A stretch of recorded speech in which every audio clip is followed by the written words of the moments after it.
To polski bombowiec PZL-37B Łoś i po niego dzisiaj poszliśmy do lasu.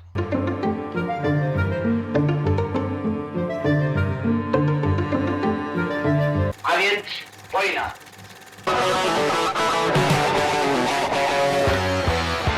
Został ostrzelany również przez Messerschmitta, lądował awaryjnie.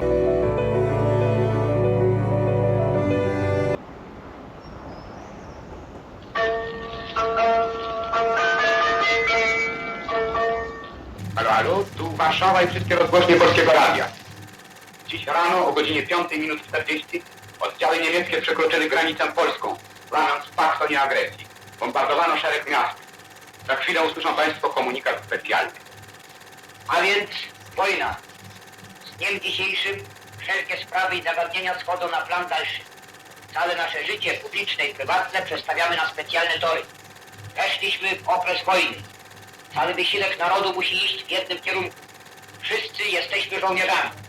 Musimy myśleć tylko o jednym. Walka aż do zwycięstwa. To, co za mną,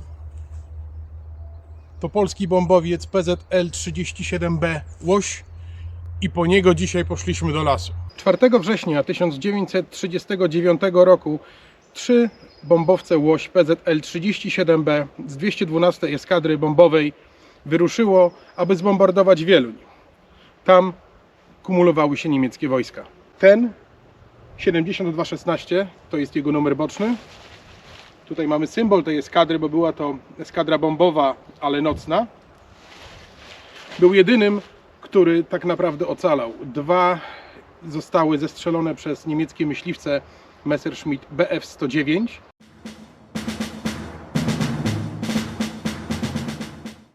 W przypadku pierwszego zginęła cała załoga, w drugiej maszynie uratował się pilot. Tutaj natomiast udało się wylądować awaryjnie i cała załoga uszła z życia. Duży wóz, mały wóz, nie wiem, któryś z wozów w każdym razie. Opowiadając tę historię, nawiązując do Wielunia, nie można nie wspomnieć o tym, co Niemcy zrobili 1 września o godzinie 4:40, czyli, tak jak już uznają historycy, 5 minut zanim pancernik Schleswig-Holstein rozpoczął ostrzał składnicy tranzytowej na Westerplatte. Tam Niemcy zabili 1200 osób, bombardując miasto, które nie było celem ani strategicznym, ani militarnym. Po prostu chcieli jeszcze raz przetestować Junkersy 87B, popularnie zwane sztukasami.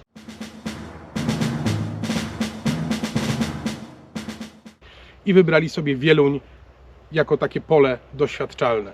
Tutaj chciałbym, żebyście obejrzeli ze mną krótki film przygotowany przez gminę Wieluń, który wraca do tych czasów.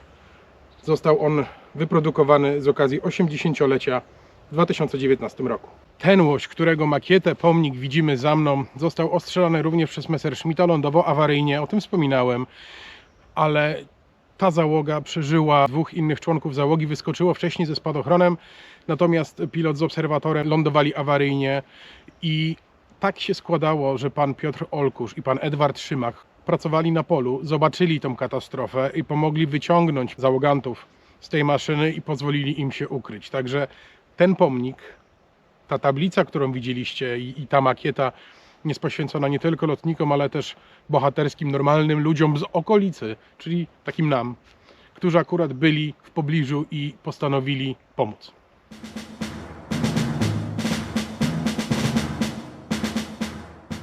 Tu możemy zobaczyć, że bardzo fajnie odwzorowano to przeszklenie, to nie jest namalowane, to jest oczywiście pleksji, ale tak by wyglądał dziób łosia.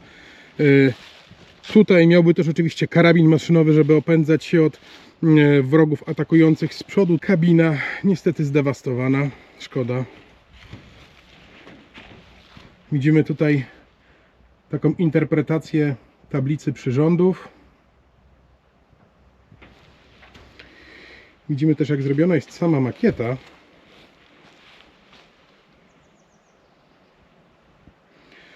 Co ciekawe, ta makieta jest w stosunku 1:1 co do oryginału. Tutaj taka ciekawostka dotycząca tych szachownic, czyli symbolu polskiego lotnictwa wojskowego. Zobaczcie, gdzie umieszczona jest ta. Tam się kończy skrzydło. I zobaczcie, gdzie umieszczona jest druga. Już pewnie widzicie, że nie jest to symetryczne. Tu mamy kadłub. Piękny kadłub. Skrzydła. Gdybyśmy te szachownice, tudzież tego typu oznaczenia mieli symetrycznie, jedna tu, druga tu, tak mniej więcej na środku skrzydeł, to wróg, który atakowałby ten samolot, miałby taką tendencję celowania dokładnie w środek, czyli w kadłub. Dzięki przesunięciu tego troszkę na bok, czyli tu i tu, ten punkt celowania, orientacyjny oczywiście, to jest tak dla zmyły, jest przesunięty troszkę na bok, tylko jest duża szansa, że pilot nieprzyjaciela zamiast strzelać pomiędzy centralnie umieszczone oznaczniki w kadłub, strzelałby w okolicy skrzydła albo być może by przestrzelił. Czemu 37 i czemu B? B, bo jest to druga wersja rozwojowa, która tak jak tutaj widzicie ma dwa stateczniki pionowe. Wersja A, ta pierwsza, miała statecznik pionowy jeden tutaj. Więc to był najnowszy łoś, który był faktycznie zdolny do walki. Polskie zakłady lotnicze w Mielcu, obecnie działające pod egidą wielkiej amerykańskiej firmy Lockheed Martin, odpowiedzialnej m.in. za takie samoloty i takie dzieła techniki jak F-35. Już niedługo służące w Wojsku Polskim, F-16. No i oczywiście nie można zapomnieć o F-13. 37 to oczywiście rok wprowadzenia do służby. Łoś był konstrukcją polską, ale silniki były na licencji angielskiej.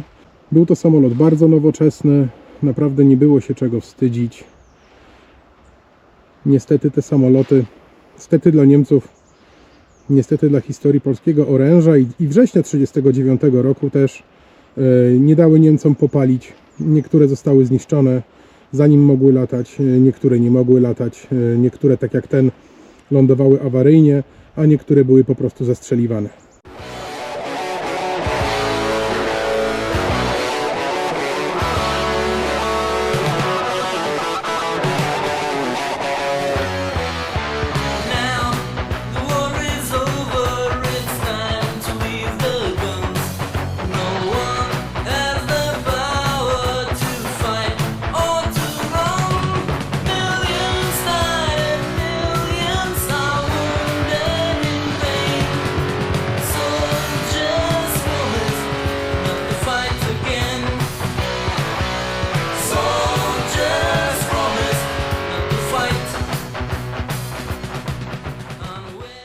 Bardzo ciekawa rzecz, bardzo mi się podoba ta makieta. To jest na pewno jedyna taka w Polsce, która nie jest odnowionym samolotem udający nowy samolot, tylko jest to makieta przedstawiająca samolot po awaryjnym lądowaniu. Poprawcie mnie w komentarzach, jeśli się mylę, ale jestem na 90% przekonany, że żaden łoś się nie zachował.